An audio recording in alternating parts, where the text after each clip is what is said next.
1 मार्च 1932, जब 20 महीने के चार्ल्स ऑगस्टस लिंडबर्ग जूनियर का अपहरण कर लिया गया। 2 महीने बाद 12 मई को सड़क किनारे क्षत विक्षत हालत में उसकी लाश मिली।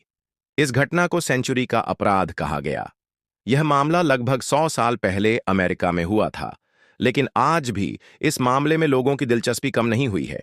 अब बच्चे की मौत के बारे में नई अटकलें और सबूतों के डीएनए परीक्षण के लिए दबाव ने घटना की जांच को फिर से हवा दी है। Welcome to the show. My name is Satya और आप देख रहे हैं सत्या क्राइम स्टोरी।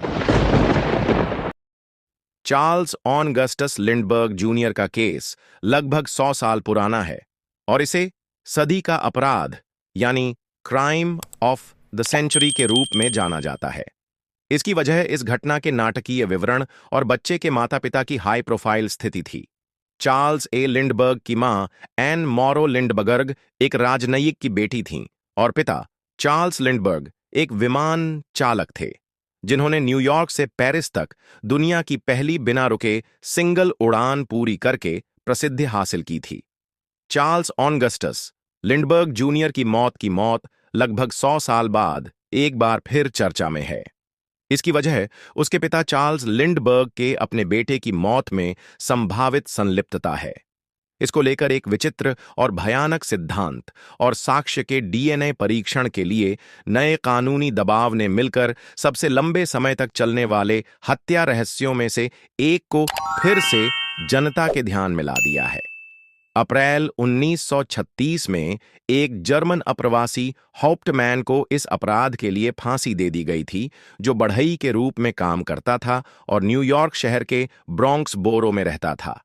अब इस मामले में उसकी परपोती भतीजी सीजन लव और उसकी चाची ने हाल ही में डीएनए नमूने प्रदान किए हैं और उन्हें उम्मीद है कि न्यू जर्सी की अदालतें आधुनिक विज्ञान की मदद से पुराने संदेह का पता लगाने का रास्ता साफ करने का फैसला करेंगी कि क्या एक निर्दोष व्यक्ति को मौत की सजा दी गई थी, और यदि नहीं, तो क्या उसने अकेले ही इस घटना को अंजाम दिया था।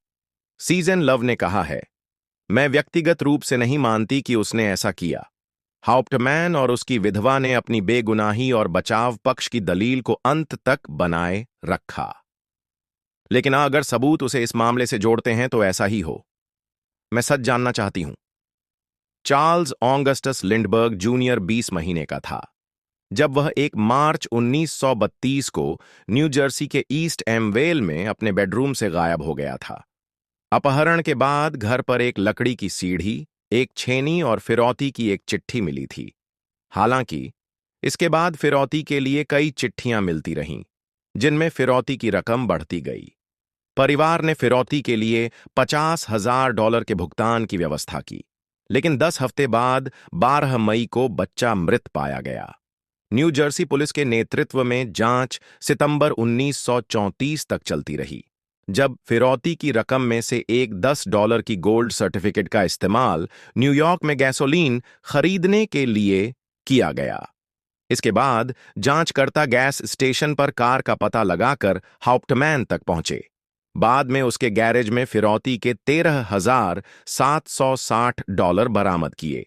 हालांकि इसके बाद हाउप्टमैन ने कहा कि उसे पैसे एक ऐसे व्यक्ति ने रखने के लिए कहा था जो मुकदमे से पहले जर्मनी में मर गया था। इसके साथ ही अपहरण की जगह से उंगलियों के कोई निशान नहीं मिले और न ही उसने अपराध स्वीकार किया। इसके साथ ही जांचकर्ताओं को इस बात का कोई स्पष्टीकरण भी नहीं मिला कि कैसे एक अकेले अपहरणकर्ता ने बारिश के बीच दूसरी मंजिल की नर्सरी से बच्चे का अपहरण कर लिया, जब घर में 5 वयस्क और एक कुत्ता मौजूद थे। हालांकि हाउप्टमैन को न्यू जर्सी के फ्लेमिंगटन में 6 सप्ताह के मुकदमे के बाद दोषी ठहराया गया और मौत की सजा सुनाई गई। जब चार्ल्स ऑगस्टस लिंडबर्ग जूनियर का अपहरण और उसकी हत्या हुई थी, तब उसके पिता चार्ल्स लिंडबर्ग राष्ट्रीय हीरो थे, क्योंकि उन्होंने न्यूयॉर्क से पेरिस तक दुनिया की पहली बिना रुके सिंगल उड़ान पूरी की थी। लेकिन इतिहास उस प्रसिद्ध पायलट को कहीं अधिक गंभीरता से देखेगा, जिसकी 50 साल पहले मृत्यु हो गई थी। लिंडबर्ग यूजीनिक्स के अध्ययन से आकर्षित थे। 1938 में एडोल्फ हिटलर की ओर से हरमन गोअरिंग से विमानन में उनके योगदान के लिए पदक स्वीकार करने के बाद मीडिया द्वारा उनकी निंदा की गई थी। कई लोगों ने इसे नाजी शासन के प्रति उनकी सहानुभूति के संकेत के रूप में देखा था। कैलिफोर्निया की एक रिटायर्ड जज लाइस पर्लमैन अब इस बात की अटकलें लगाती हैं कि चार्ल्स लिंडबर्ग किसी और भी भयावह काम के लिए सक्षम थे और वैज्ञानिक प्रयोगों के लिए अपने बेटे की बलि दे दी, जिसके कारण बच्चे की मौत हो गई। पर्लमैन ने अपनी किताब the Lindberg kidnapping suspect number 1 the man who got away में लिखा है, मैं समय की दूरी का लाभ उठाते हुए लड़के के पिता को उसके अपहरण और हत्या में एक संभावित संदिग्ध के रूप में मानती हूं।